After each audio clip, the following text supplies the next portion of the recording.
अगं वृंदा, पान वाढले, बस लवकर. ही म्हणजे ना कधीच वेळेवर बसणार नाही जेवायला. शालिनीताई सुनीलकडे म्हणजे आपल्या मुलाकडे सुनेची तक्रार करत होत्या. सगळं अन्न गार होते. हिचा आपला नेहमीच उशीर ठरलेला, असं पुटपुटत असतानाच वृंदा तयार होऊन आली. घड्याळाच्या काट्यात 10 वाजले की शालिनीताई मुलाला आणि सुनेला दोघांनाही गरम फुलक्या करून वाढत असे. दोघेही जेवून ऑफिसला पळत. स्वयंपाकाची शालिनीताईंना भारी हौस होती. जणू अन्नपूर्णाच होत्या त्या. कोणालाही काही खाऊ पिऊ घातल्याशिवाय जाऊ द्यायच्या नाहीत. त्यांना विविध पदार्थ करण्याची आणि इतरांना खाऊ घालण्याची खूप आवड होती. त्यामुळे किचनचा ताबा त्यांच्याकडे होता. वृंदा मात्र सकाळी त्यांना करू द्यायची. तिची पण ती धावपळीची वेळ असायची. मुलांचे सारे आवरून बाकी वरची कामे ती उरकत आणि ऑफिसला जात असे. संध्याकाळी आल्यावर रात्रीचा स्वयंपाक मात्र तीच करत असे. तसे तिने सासूबाईंना सांगून ठेवलेले होते. सासू सुनेमध्ये याबाबतीत चांगले संगनमत असे. शालिनीताई देखील मग संध्याकाळी छान तयार होऊन बाहेर येणाऱ्या जाणाऱ्यांशी गप्पा मारत बसत. शालिनीताई स्वभावाने बोलक्या तर वृंदा याच्या उलट. आपलं काम आणि घर यात ती बिझी असे. तिला फार कोणामध्ये मिक्स व्हायला विशेष आवडत नसे. ऑफिसमध्ये तर वृंदा खूप लकी आहे अशा तिच्या साऱ्याच मैत्रिणी तिला म्हणत. आमच्या सासूबाई नाही बाई इतकी मदत करत असा इतरांचा सूर असे. वृंदा आणि शालिनीताई यांचा स्वभाव म्हणजे नदीची 2 टोकं असाच. एक अबोल तर दुसरी बोलघेवडी. शालिनीताईंना सगळे काम पटपट आवरण्याची घाई तर वृंदाचे आपले सावकाश काम चाले. यावरून कित्येकदा दोघींमध्ये शाब्दिक वाद देखील होत असे. पण तो तेवढा पुरता. त्या दोघीही जाणून होत्या की दोघींचाही हा स्वभाव बदलायचा नाही. घरी बरेचदा सासू बोले सुनेला गे या उक्तीची प्रचिती येई.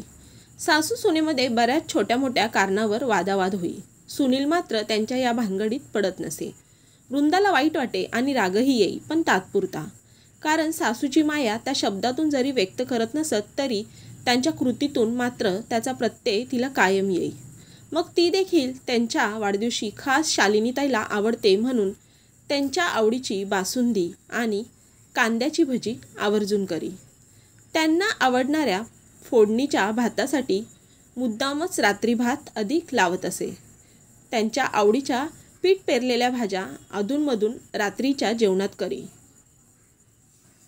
त्यावर सुनील तिला ओरडे की अगं आईला पचत नाहीत रात्री अशा पीठ पेरून केलेल्या भाज्या.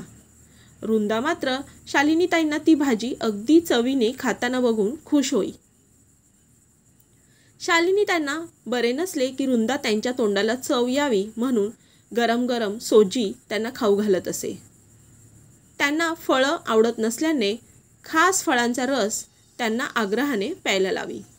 मग शालिनीताई देखील खुश होऊन आपली खास कडक इस्त्रीतली कॉटन साडी वृंदाला ऑफिसला घालायला देत असे. सासू सुनेचं नातं म्हटलं की भांड्याला भांडं हे लागणारच. दोघींमध्ये मतभेद निर्माण होणारच. पण तरीही त्यात एक अदृश्य बंध असतो जो या नात्याला जपतो. तर असे हे सासू सुनेचे नातं म्हणजे तुझं माझं जमेना तुझ्या वाचून करमेना या उक्तीची परोपरीने आठवण करून देणार असंच असतं. तुम्हाला ही आजची कथा आवडली असेल तर व्हिडिओला लाईक करा, जास्तीत जास्त शेअर करा आणि हो, तुम्ही माझ्या चॅनलवर नवीन असाल, अजून सबस्क्राईब केलं नसेल तर सबस्क्राईब करा. चला तर मग पुन्हा भेटूयात अशाच एक नवीन कथेसह.